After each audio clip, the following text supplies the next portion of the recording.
Right now, we're seeing an unusual sentiment score of plus 0.01, but it's paired with a stark momentum of minus 0.80.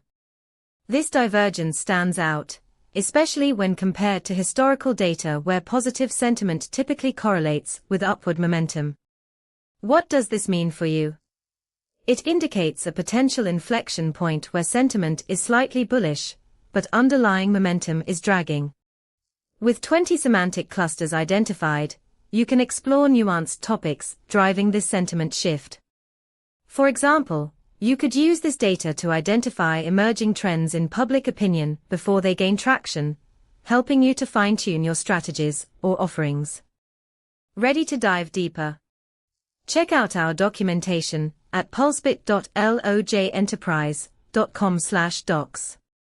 We've designed it to help you leverage this insight effectively.